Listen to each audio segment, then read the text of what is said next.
Alright, we've been around the block a couple times, so you already know what to expect. Shortly after I finished the second Stickman, I got to work on the third, because no story is complete without a trilogy. Plus, I left it on a stupid cliffhanger, so of course I was going to make another one.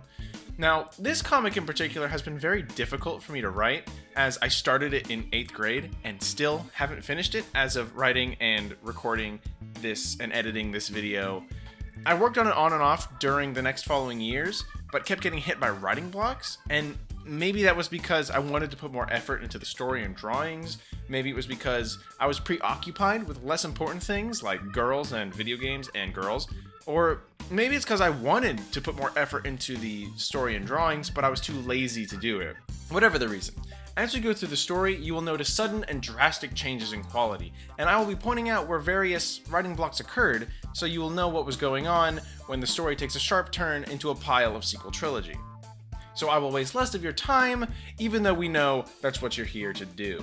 We begin again with the previously on Stickman, and very quickly recap what happened in the previous comic. Our favorite pair of Stickmen are now in the other dimension, and the best way to introduce it is by making Flowey Undertale 4 years before Undertale was a thing. And here is where I first put effort into drawing, by creating very dramatic Microsoft Word art, as Stickkick crushes the killer knockoff Piranha Plant. Stickman is rightfully cautious about being in another dimension, but Stickkick doesn't really care. What's important is that they're in a new dimension, alone, with none of their stuff. They're interrupted by an alternate Cloudman as he flies past, with a different Stickman closely behind. They're in a helicopter named the Sticky Copter, which is probably one of the worst names for something I've ever come up with. Stickman sprays this other Cloudman with water, and that forces him to evaporate into a cloud somehow. We interrupt your program to bring you a special segment. That's not how the water cycle works. As you can see here, when water is sprayed on something, it just becomes wet. And if water is sprayed on water, it just becomes more water. And when water condenses on dust particles in the air, adding more water particles just makes it heavier, and eventually it rains. So in this particular instance, Cloudman should actually be heavier and potentially stronger. Or maybe he should just not absorb the water like a nerd.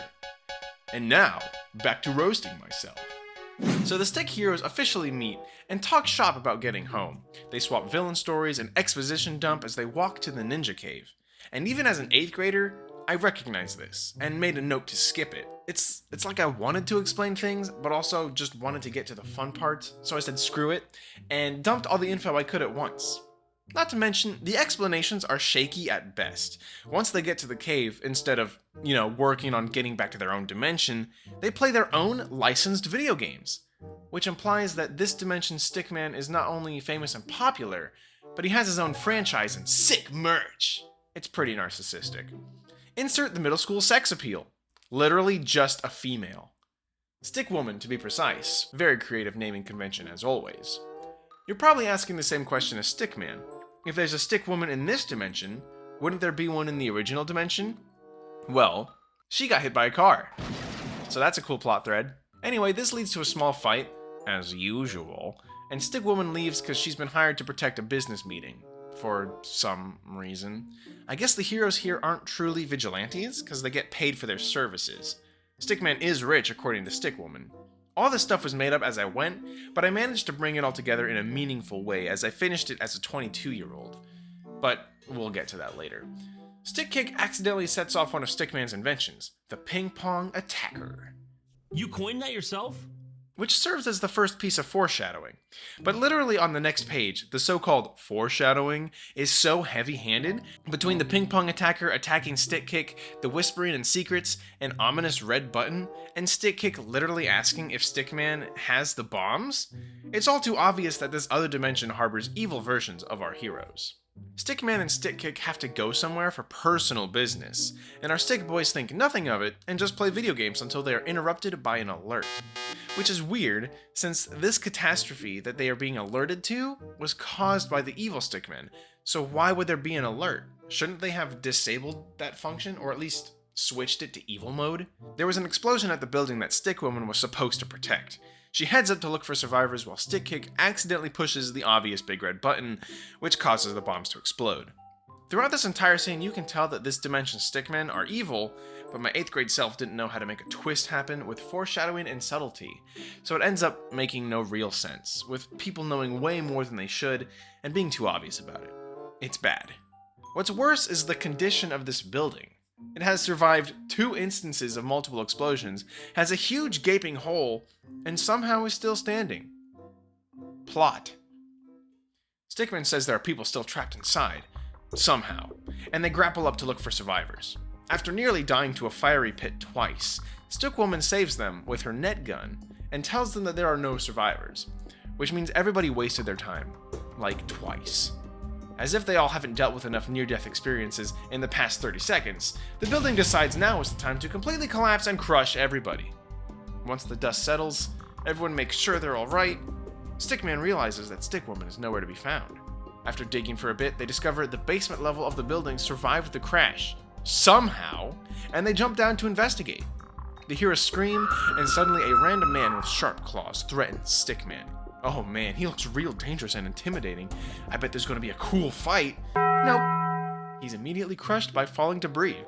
Now I only mention this because it was my design for the next Stickman villain, Stealth Man.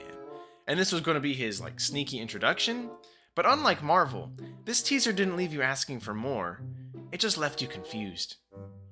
They discover Stickwoman fighting the ping pong attackers from earlier and help her defeat them. The basement caves in, they make a quick escape, and Stickman acts all dramatic, hoping for a kiss. Cool. Then once they get back to the cave, Stickwoman just casually builds a new portal and sends the boys back home. And no one questioned anything. They get home to yet another disaster, where there was an assassination. Police and reporters are everywhere. Writing block. They try to ask the mayor for help, but instead of being happy they made it back from the other dimension, he informs them that they are being sued by the city for not helping. I know he's a superhero, but he isn't obligated to save anyone, especially since he isn't part of a governmental organization. The court scene is even better. Besides the fact that this legally makes no sense, Stickman says that they were trapped in another dimension that was caused by the mayor, and he even pulls out pictures of the mayor being bribed, just like real life. And also just like real life, the judge apparently is in the mayor's pocket because he completely ignores this fact and sentences Stickman and Stickkick to 25 years in jail. Writing block. Stickman and Stickkick are being escorted to jail, or maybe a cop car. Strange how very obviously strong and powerful superheroes aren't handcuffed or even being held. They're all just walking together as they plan very openly about how they're going to escape. The lead officer overhears them, and just like how every hero needs their inside man, this guy decides to help. He trips, the stickmen get their hoverboards and get away while the back officer immediately starts shooting and gets hit by a ricochet. With their world turned against them and having absolutely no clue about the intentions of the other world's heroes, Stickman and Stickkick go back through the mayor's portal and return to the other dimension. Writing block. Confused by the events that occurred in both dimensions, Stickkick suggests that they ask help from an old person, since they're full of wisdom and experience. While after yelling so loud his beard flies off, it turns out that the old guy that they spoke to was not actually old. He gets jumped by another random guy and taken away. I like this bit. I imagine there's like a whole FBI team trying to find this one guy that pretends to be old. I just find that hilarious. Our stick boys decide that the only thing they can do is return to this dimension's ninja cave, but when they arrive, there is no one to be found. So what do you do when you basically break into someone else's house and no one's home? Well, you go through their things, of course. Stickkick, like the cool and classy dude that he is, well, slightly less cool because he's going through someone else's stuff, but I mean, whatever, decides to go into Stickkick's room just to see how similar they are, while Stickman decides to be a perv and go into Stickwoman's room to read her diary. I mean, the only reason she has this diary is to further a stupid romance subplot that I was shoehorning in, and to give more exposition while Stickkick was just there to be a dude. And as cringe as it is, there is at least a little useful information that comes from Stickwoman's diary, and if I were to rewrite this scene, I would just have them look at security footage. Turns out, this dimension's Stickman is evil. Wow, who knew? And that once our Stickman got sent home, the other one destroyed the portal. We also learned that Stickman is planning on taking over both dimensions, and that's why he needs the portal. But she just said that he destroyed the portal? And I retcon it in the next scene where instead the portal is still there? and Stickwoman actually hid the portal's codes. But this makes no sense either, because they could easily just hack it or build another one. Major plot hole. Stickman hears the elevator activate and rushes to warn Stickkick. I guess rooting through stuff that isn't yours is pretty messed up.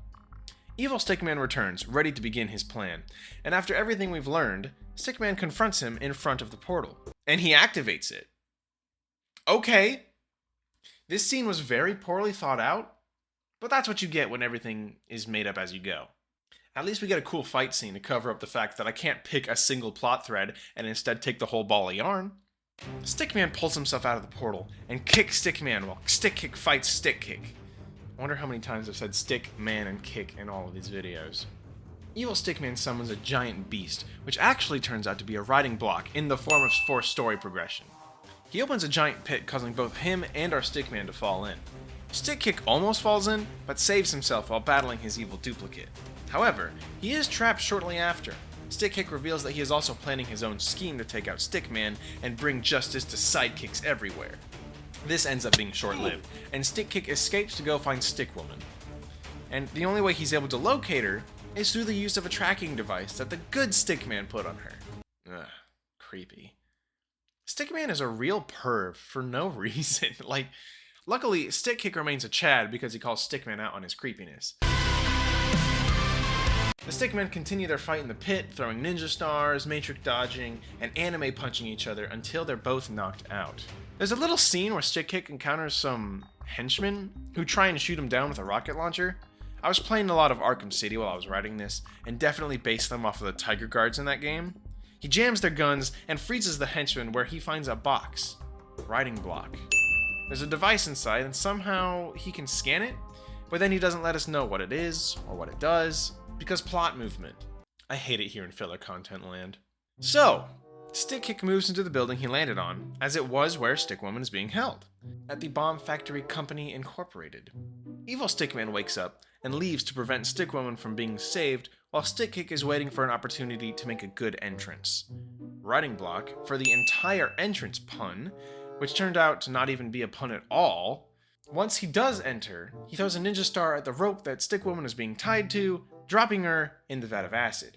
But it's fake. Man, I did the vat of acid episode before Rick and Morty did. Nice. Vat of fake acid? Are you dying of dementia? Also, I didn't mention it earlier, but Stickwoman was tied above a vat of acid next to a bomb, in case that wasn't overkill enough for you. Insert writing block. The two have a long, boring conversation about why the acid is fake and hero morals while they look for the bomb. It's just more unplanned stream of conscious filler, really. Rereading it just baffles me how stupid and pointless their whole conversation is, and then they just find the bomb out of frame. Writing block for its design. Stickwoman defuses it, and they run off to the roof to save Stickman. But uh-oh! The evil Stickmen are there waiting for them. There's some taunting, then Stickkick grabs his doppelganger as Stickman and woman prepare for battle. This whole next section is a writing block. I remember writing it specifically because of this. I needed a way for Stickman to escape the pit, but couldn't think of one, but still wanted to keep writing. So instead of pausing and thinking, I just plowed through, making it up as I went, which is a common theme today. So what did my younger self decide was a good solution? A fourth wall breaker device. Stickman has a whole spiel about being self-aware and crap, and then he uses the device to break out of the comic panels and into the ones where he already escaped. But here's the thing. I needed a legitimate way for him to get out. Otherwise, he wouldn't have gotten out in the first place. So I remembered his first gadget, the suction cups, and added those to the frames where he was no longer a part of. But in finding a real solution, I no longer needed the fourth wall solution, and it all ended up being a complete waste and made no sense. I can't get over how stupid this is. Now we're finally at an interesting part of the story, where the two Stickkicks face each other to the death.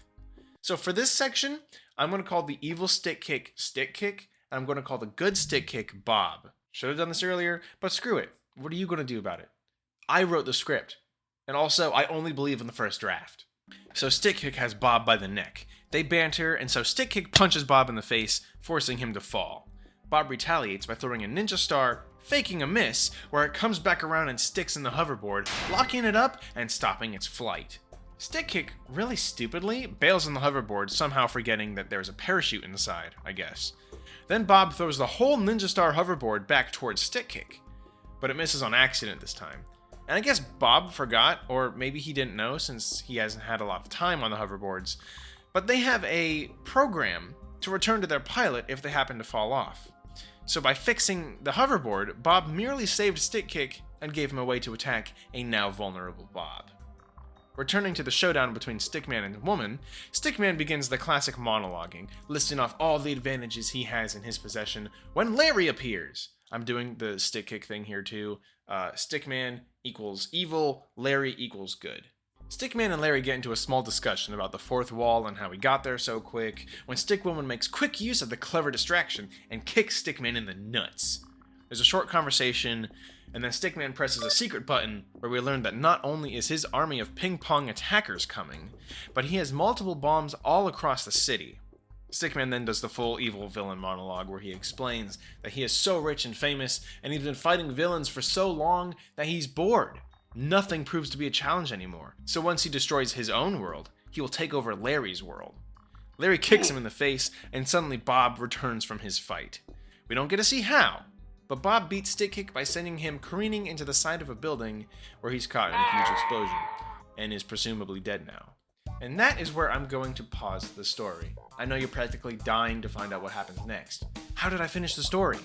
Well, you'll find out whenever I get the next part out. I still have to finish writing that comic too, so don't drop your V-Bucks, okay? It'll just be a little while.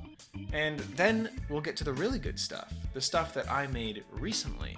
So hit that sub button to find out whenever that next part comes. Like, comment, subscribe, and let's dance with the algorithm. Thanks for watching, and I'll see you next time.